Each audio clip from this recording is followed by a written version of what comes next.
कैसे शिव बाबा कल्याणकारी, दुख हरता, सुख करता, बिगड़ी को बनाने वाले भोलेनाथ भोले भंडारी कैसे आकर के हम बच्चों की जन्म जन्म की प्यास बुझाते हैं।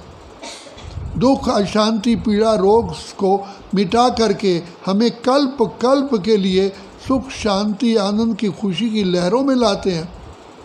तो बाबा बार बार कहते हैं, बच्चे तुम स्वदर्शन चक्रधारी हो, तुमने ही सारे इस सृष्टि चक्र में पार्ट बजाया है।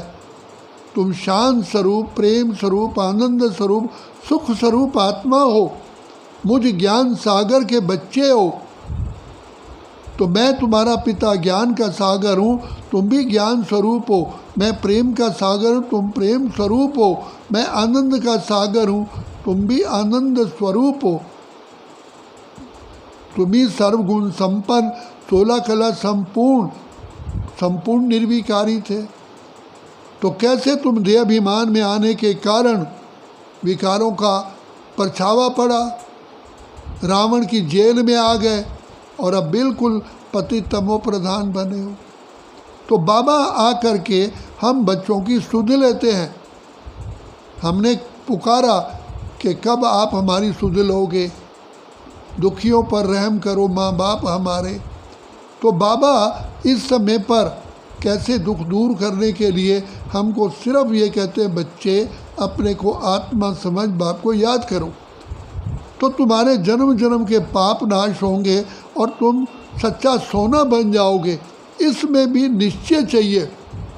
भक्ति मार्ग में भी भक्त निश्चय रखता है, कितनी अपनी जीवन की आहुति डालता है, राम राम जपता है, धारणाएं करता है। तो बाबा कहते हैं तुम्हें भी निश्चय होना चाहिए, यही योग है। इस बाबा की याद से ही मेरे जन्म जन्म के पाप नाश होंगे, लगे रहो। देखो इसके कितने विचित्र अनुभव होते हैं। कायाकल्प तरु समान बन जाती है। जिन्होंने शिव बाबा से योग लगाया, कहा शिव से योग लगा सारे रोग मिटा। एक धुन सवार हो जाए, मैं बाबा का, बाबा मेरा। प्यार के बाबा के गीत गुनगुनाते रहो। बाबा आप कितने मीठे हो, कितना प्यारे हो, मेरे बाबा, मीठे बाबा, प्यारे बाबा, वो मेरे दिल के सहारे बाबा। मैं जब स्कूटर ड्राइव करता था तो कैसे बाबा को याद करता था। मेरे पिता ज्ञान के सागर, प्रेम के सागर, आनंद सागर, शांति के सागर, सुख के सागर, पवित्रता के सागर, शक्तियों सागर। इतने में रास्ता ही पार हो जाता था। तो किसकी याद रही? ड्राइविंग भी की बाबा की याद में। मैं कितना पद्मा पद्म सौभाग्यशाली हूँ जो बाप ने आकर के मेरा बुद्धि का ताला खोल दिया। हम तो थे उलझन में, मार्ग दिखाया आपने बाबा। आपने अपना वास्तविक परिचय दिया। पहले तो हम आपको जानते ही नहीं थे। जैसे बाबा ने कहा, किसी से पूछो तुम्हारा भगवान बाप कौन है, कोई कहेगा कृष्ण है, कोई कहेगा महावीर हनुमान है, कोई कहेगा राम है, कोई कुछ कहेगा। लेकिन वास्तविक रूप में हमारा पिता कौन है? तो बाबा ने हमको बाबा की अपनी खुद की पहचान दी। खुद आकर के तब कहा खुदा खुद आता है और आकर के हमारी जोत जगाता है। तो कितना खुशियों में आना चाहिए। बाबा ने कम से कम दुखों से छूटने का मार्ग तो बता दिया। पहले तो हम कितनी अंधश्रद्धा में तीर्थ यात्रा करने जाते थे, व्रत रखते थे, क्या क्या नहीं किया। ठंडे ठंडे पानी में गंगा स्नान करते थे, धन भी लुटाया, समय भी गंवाया। तो अब बाबा ने कहा, बच्चे तुम एक एक श्वास को बचाओ। बाबा की याद में एक श्वास याद किया, माना पदम जमा हो गया। ये भी निश्चय चाहिए, निश्चय चाहिए। आज किसी को 1 घंटा काम करे 10,000 रुपया मिल जाए तो बताओ कितना धुन सवार हो जाएगी। अरे 1 घंटा काम करो 10,000 मिल जाएगा। यहाँ तो 1 सेकंड बाबा को प्यार से याद करने से पदम प्राप्ति होती है।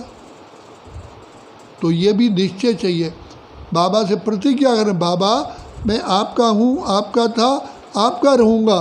तुम ही मेरे माता हो, तुम ही मेरे पिता हो, तुम ही मेरे बंधु हो, तुम ही मेरे सखा हो, तुम ही मेरे शिक्षक हो, तुम ही मेरे स्वामी हो, तुम ही मेरी नैया हो, तुम ही मेरे खिवैया हो, तुम ही मेरे प्राणों के प्राणेश्वर हो, तुम ही मेरे दिल के दिलवर हो, तुम ही मेरे मस्तक की ज्योति हो, तुम ही मेरे नैनों के नूर हो।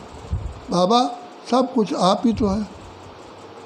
बाबा मैं आपका हूँ, आपका था, आपका रहूँगा। ये दिल से कहो मेरा बाबा, दिल से कहो मेरा बाबा। तो बाबा कहते हैं बाबा का प्यार मिलेगा, हाथ बटाएगा, निभाएगा वो पूरा वादा। तो बाबा हमको तो रोग नाशक बूटी मिल गई है, खुशियों का खजाना मिल गया है, और क्या चाहिए। भटक रहे थे अंधकार में, पापों से भरपूर थे, बुझी हुई थी ज्योति ज्ञान की, मिलने से मजबूर थे। तो बाबा ने कितनी अपरंपार कृपा की है, हम उनका बाबा का ऋण चुका नहीं सकते। बाबा हम धन्य धन्य हो गए, हम आपके बन गए। अच्छा, ओम शांति।